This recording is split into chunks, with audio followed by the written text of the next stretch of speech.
Well, I'm joined now by a friend of mine, Peter Murch, and Peter's been away for a few weeks and has had quite an interesting experience, and I thought it'd just be good to spend a few minutes catching up and just share with you some of the things that Peter's been doing. So, hi Peter, thank you so much. Hi Paul. So Peter, earlier in the summer you were away for a few weeks. Perhaps to start with, just let us know what you were doing, where you were.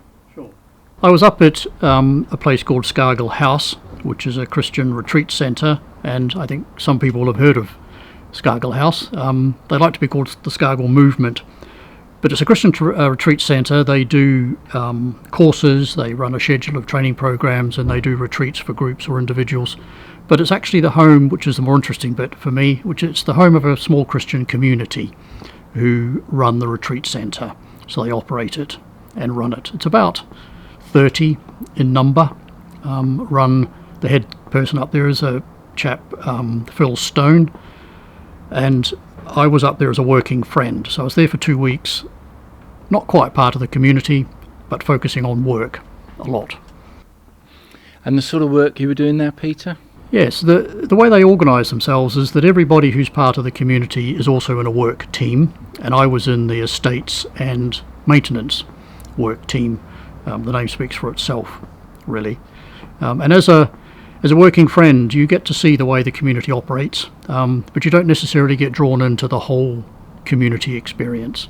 And what I saw up there is a really exciting, dynamic community who are trying to live out a life that we are taught to live, that Jesus teaches us to live.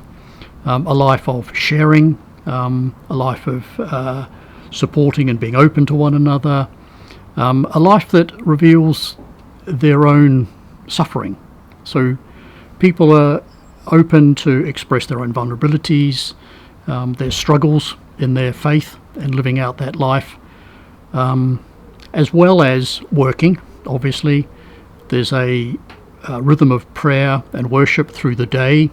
So after each meal or morning coffee, afternoon tea, we break, go into the chapel and have a time of prayer. So there's this rhythm sitting in there as well. Plus, of course, it's serving, because they welcome visitors and guests. So serving to one another and witnessing to one another. So I see and experience this close group of friends walking in their walk together and sharing. So Peter, when we were talking briefly earlier, you were explaining that you've been away for a few weeks, but you also mentioned to me that you're now just about to go back, but to go back for a longer period of time. Can I just ask you about that?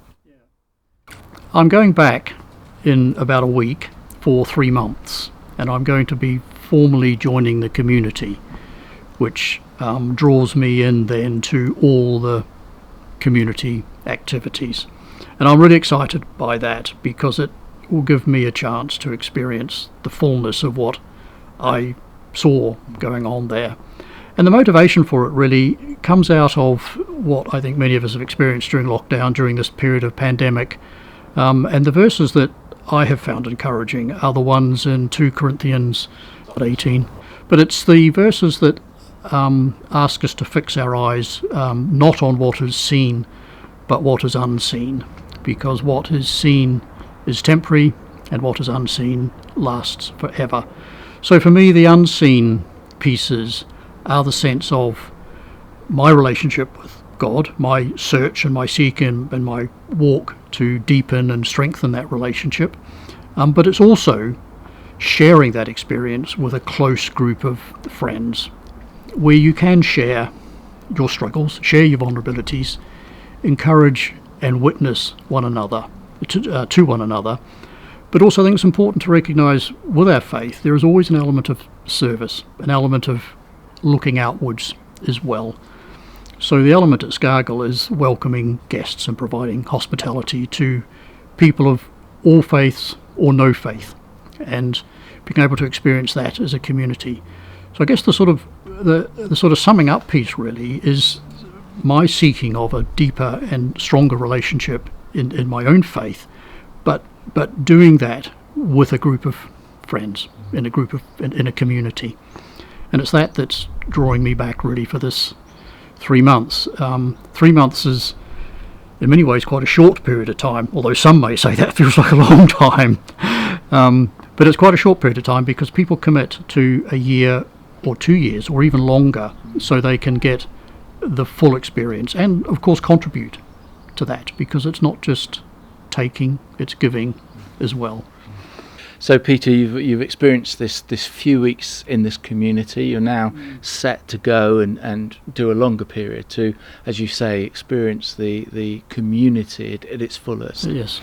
I just wonder, there's going to be people watching this and they think, well, how would I get involved in this? How could I maybe support Peter or find out more about the community, or just, great for you, sounds good, and it does sound great, but what about me? How could I relate to this community? If there are people listening in who are thinking about a gap year and what they might do, given that's difficult now, or trying to find something useful to do while they're waiting for opportunities to open up, consider coming and joining a community like that, because not only will it be enriching, but it could be transformational. So if anyone is interested, if you just type in Scargill Movement into one of the search engines, you'll find the website, which is complete. Or I'm very happy to talk to anybody or exchange some emails and make the introductions to some of the leaders up there who would be very welcoming and very willing to talk to anybody. That's great. So you're going away in a week. You're going to engage with a 3-month period with this community. We'd love to hear more about it. We'd love to hear more about your experience once you've had those 3 months. So no doubt we're going to meet up again in the future and to hear more. But thank you so much for sharing a little bit about it, so we can start at the beginning of this journey with you. And as I say, we'll meet up again and we'll hear more in due course. But thank you so much. Well, thank you, Paul. I'd be delighted to tell you about my experience, good or bad. Thanks, Peter. Good to see you. Yeah, good. Thanks, Paul.